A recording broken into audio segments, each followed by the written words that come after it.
যেখানে সূর্যের কিরণ হিমালয়ের শৃঙ্গগুলিকে প্রতি মুহূর্তে আলিঙ্গন করে।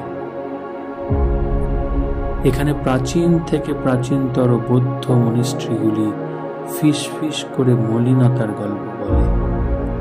যেখানে স্নিগ্ধ সবুজ উপত্যকা বারে বারে হাতছানি দেয় তোমাকে আমাকে, আর বলে ফিরে যেও না।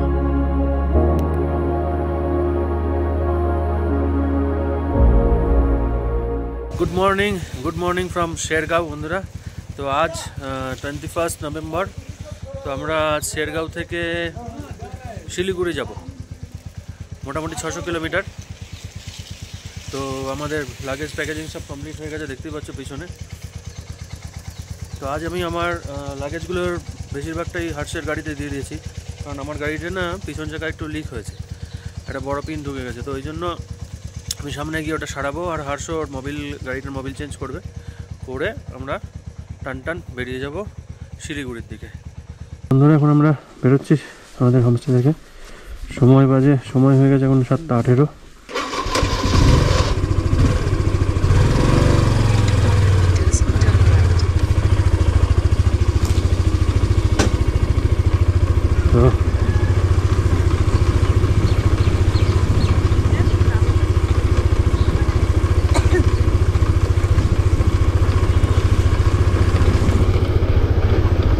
টেম্পারেচার এখানে যথেষ্ট লো, ঠান্ডাটা ভালোই লাগছে। মানে ঠান্ডাটা এতটাও নয় যে ফেটে যাচ্ছে, কালকে রাত্রের মতো যেরকম ছিল। এখানে 7-8 ডিগ্রি হবে কি 10 ডিগ্রি কম হবে। তো সকালবেলায় আর্লি মর্নিং বেরোতে খুব ভালোই লাগে, কিন্তু আজকে একটু আমাদের দেরি হয়ে গেল। শেরগাঁওকে টাটা বলে এখন আমরা বেরিয়ে পড়লাম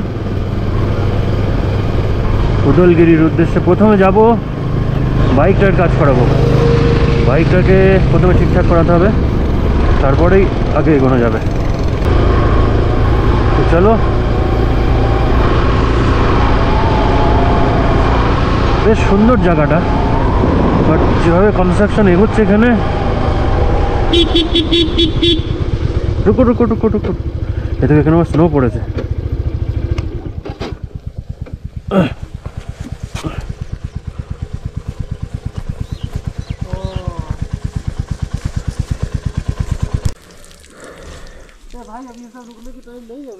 চলো, এই পাশে অনেক বরফ পড়েছে। এখানে ভেবেছিলাম খুব একটা ঠান্ডা নেই, বাট যা দেখছি এখানে ভালোই বরফ পড়েছে।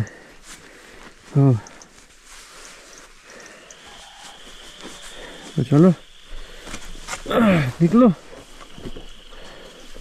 পুরো পাশ দিয়ে সব বরফ পড়ে রয়েছে ঘাসের উপর।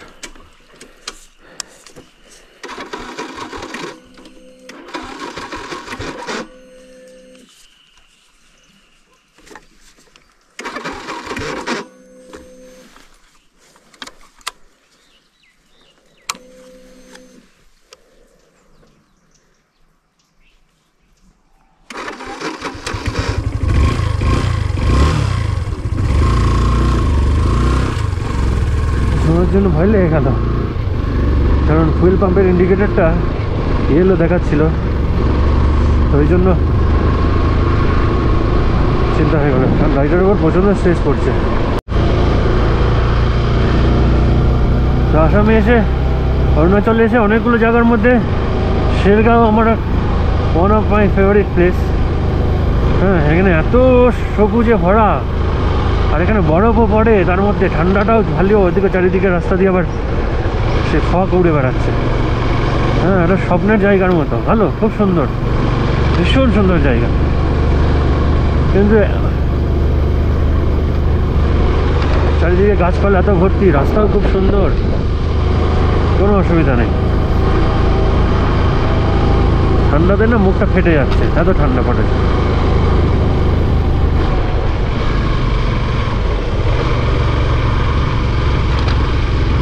এখানে একটা চাষাবাসের ব্যাপার কিছু লেখা আছে, আমার গাড়িতে জানতেই পারছে না, এত পাম্প কমে গেছে।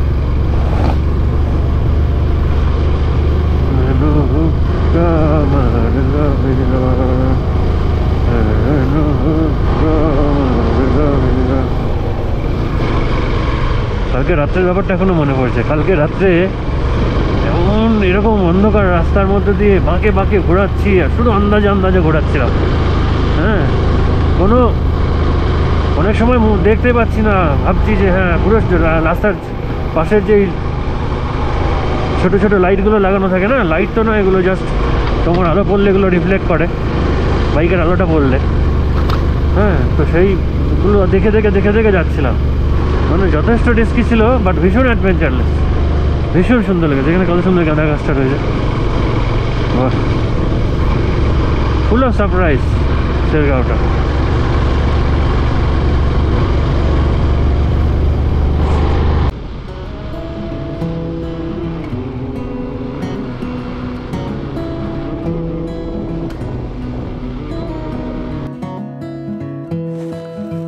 শেরগাঁও থেকে শিলিগুড়ি ফিরে আসার দিন আমার মনটা ছিল খুবই ভারাক্রান্ত, কারণ আমাদের রাইড শেষ হতে চলেছিল। আর এই দিনই আমরা কভার করেছিলাম 620 কিলোমিটারেরও বেশি পথ, যা আমার জীবনে প্রথম এক্সপিরিয়েন্স ছিল।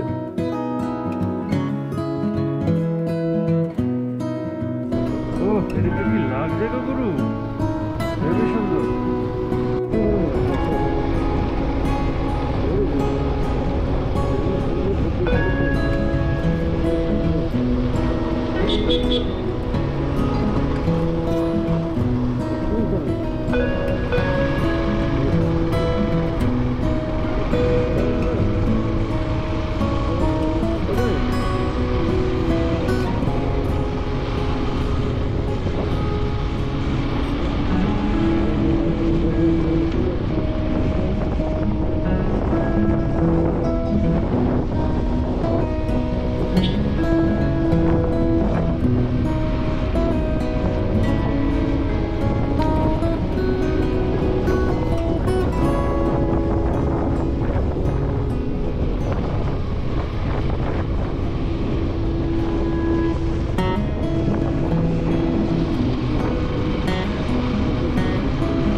বাঁধাকপির চাষে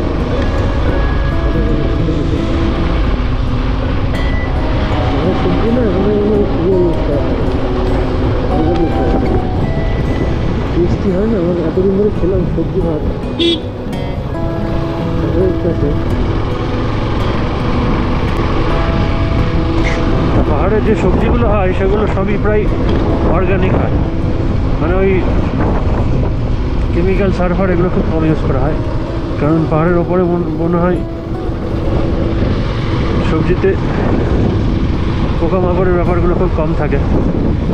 তো সেই জন্য আমি এখানে সবজি ভাত সব দিনই সবজি ভেজ খেয়েছি। তো প্রতিটা সবজি খুব সুন্দর, টেস্টি, ভীষণ টেস্টি, আর খেয়ে কোনো পেটের কোনো সমস্যা হয়নি।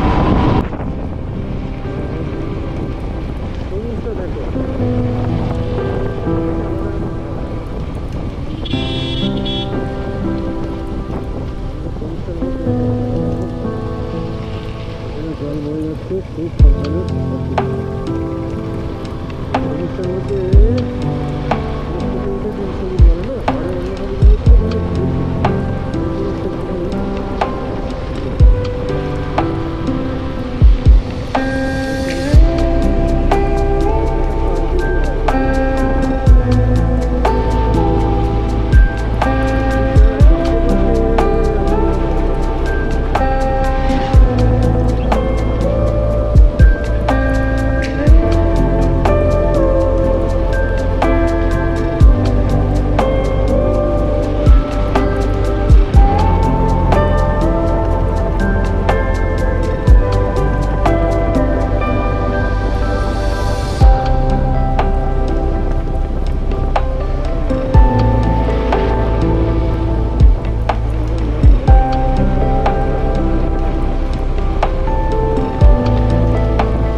তো আমরা এখানে বাইকের একটু কাজ করালাম, ওই মোবিলটা চেঞ্জ করালাম, আর আমার গাড়িটা তো অলরেডি ওইখান থেকে পিছনে লিকটা সারিয়ে নিয়ে এসেছি।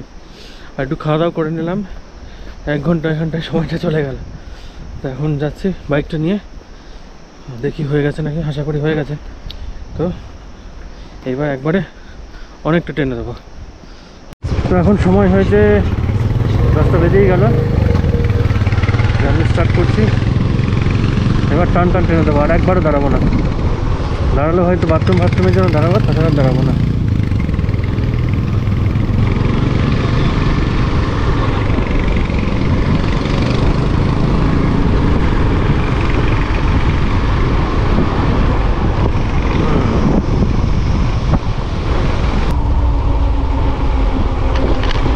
দেরি অনেক হয়ে গেল। এই জার্নিটা আমরা যদি সেই গাড়ির প্রবলেমগুলো না থাকতো না, তাহলে অনেক আর্লি আমরা বেরিয়ে যেতে পারতাম। আজকেও মনে হচ্ছে রাত্রে অ্যাডভেঞ্চার হবে, দেখা যাক। আর হাই রোডে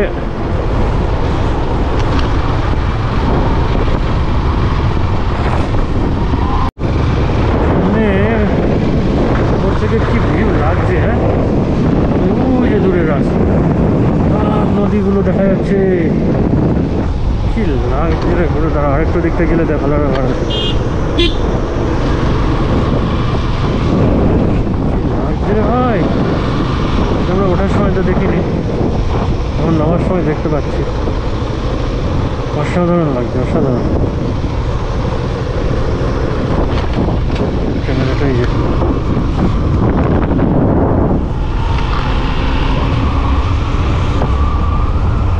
নদীগুলো বয়ে যাচ্ছে সেটাও পর্যন্ত দেখা যাচ্ছে।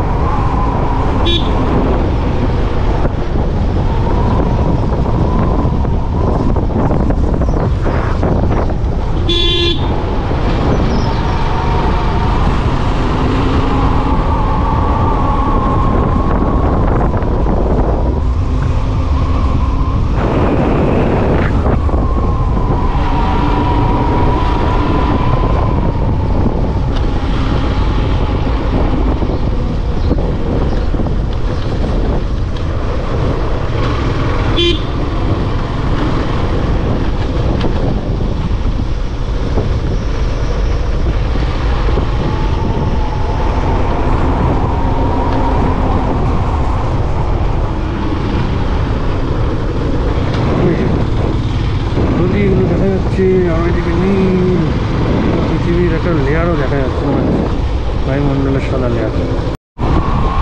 এখন আমরা মোটামুটি অরুণাচল থেকে বেরিয়ে এসেছি, আর অরুণাচল থেকে বেরিয়ে আসাম বর্ডারের ভেতরে প্রবেশ করে গেছি মোটামুটি। তো এখান থেকে বেরিয়ে আমাদের প্রথম কাজ হলো ভুটানে ঢুকবো। ভুটান বর্ডারে ঢুকে ওখানে আমরা তেলটা ভরে নেব, ভরে নিয়ে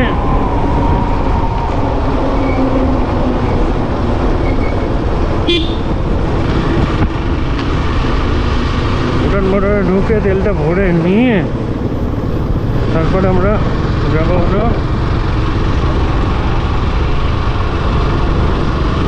উদলগিরি। বন্ধুরা,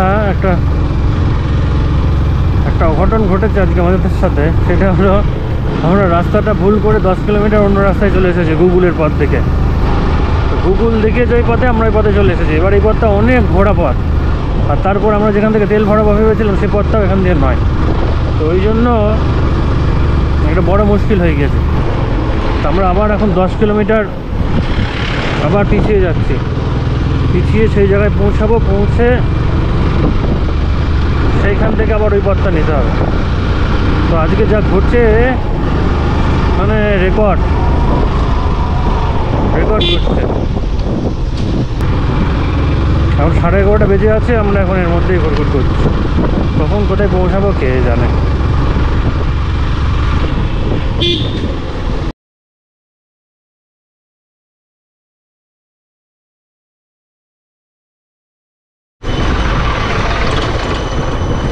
সে আবার 10 কিলোমিটার পিছিয়ে এসে আমরা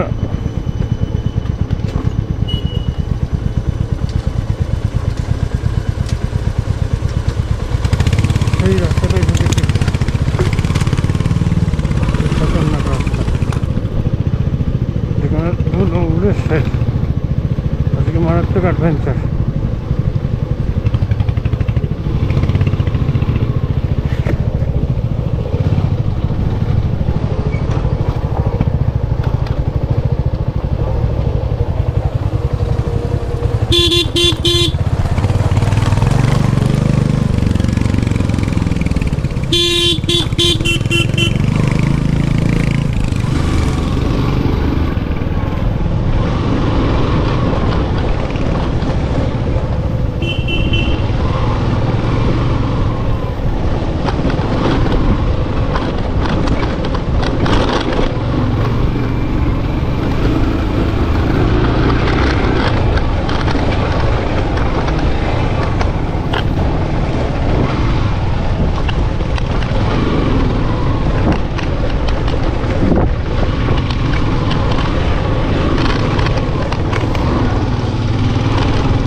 রাস্তাটা প্রচন্ড লাগে।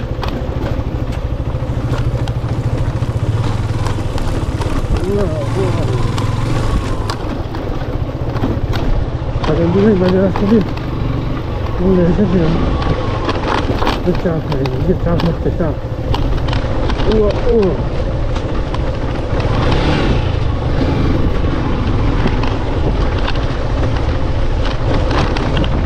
সেটা তৈরি হয়।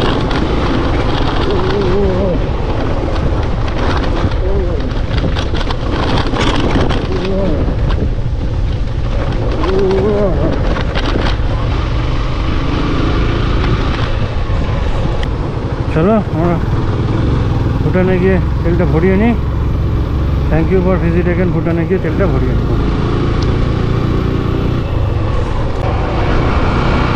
ভুটান থেকে তেল ভরিয়ে ভুটানে তো অ্যাকচুয়ালি ঢুকলাম না, আজকে ওখানে তেলের মেশিনটা খারাপ বললো, তো ভুটানের বাইরে থেকেই মানে বর্ডারের বাইরে থেকেও তেল বিক্রি হয় ওপেনলি, তো সেখান থেকে মোটামুটি ফুল ট্যাঙ্কি করিয়ে নিলাম। এই ওখানে 85 টাকা করে পাওয়া গেল। ভুটানের ভিতরে অ্যাকচুয়ালি 60 টাকা করে, আর এরা নিল 85 টাকা করে, তাও সেভ আছে। তো আমি ওদের জিজ্ঞেস করলাম যে মিশানো কিছু নেই, তো বললে না আমরা এখান থেকে নিয়ে বিক্রি করি, তো ওরা ওই 20-25 টাকা মতো প্রফিট করে। তো যাই হোক, এখন আমাদের গাড়ি ফুল ট্যাঙ্কি হয়ে গেছে, ফুয়েল আপ হয়ে গেছে। এখন আমরা টান বেরোবো উদলগিরি। প্রথমে ছোটো ছোটো ম্যাপ দিয়েছি, কারণ ম্যাপ শুধু ভুলভাল করে দিচ্ছে ওদের। এখন সময় দুপুর 2-2:30 মতো বাজে, আর আমরা উদলগুড়ি থেকে বেরিয়ে আবার সেই খারাপ রাস্তাটাই দিয়ে চালাতে হচ্ছে। এই রাস্তাটা মোটামুটি 10-15 কিলোমিটার মতো আছে।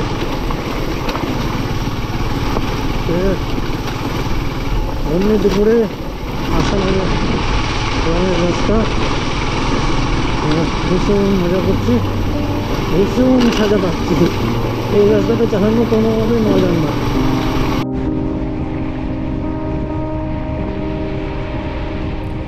অনেকক্ষণ না খেয়ে রাইড করার ফলে আমাদের শরীর হয়ে পড়েছিল যথেষ্ট ক্লান্ত, আর এই ক্লান্ত শরীরে যখন সূর্যাস্তের এই মলিন দৃশ্য চোখে পড়ল, তখন নিজের মধ্যে আবার কিছুটা উদ্যম জেগে উঠল, আর নিজেকে বলতে লাগলাম এই সব দৃশ্য দেখার জন্যই তো আসা।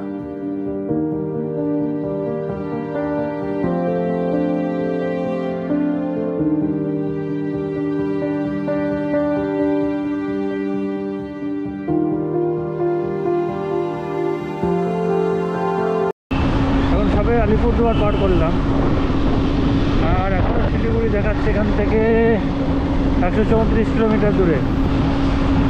আর ফালাকাটার সেই খারাপ রাস্তাটা অলরেডি পার করে ফেলেছি।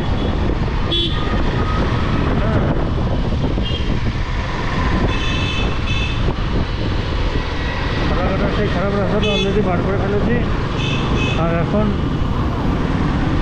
সময় 7:22, মানে 7:30 ধরো।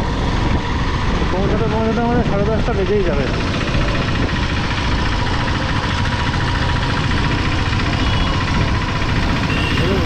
সাইড দিচ্ছে না,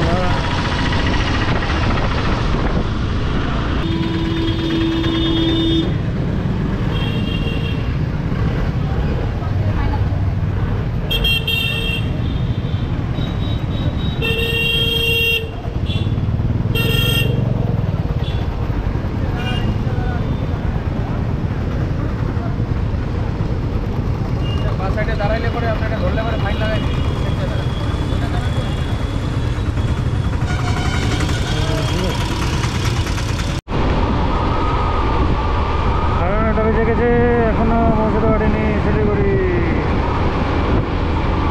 রাস্তায়।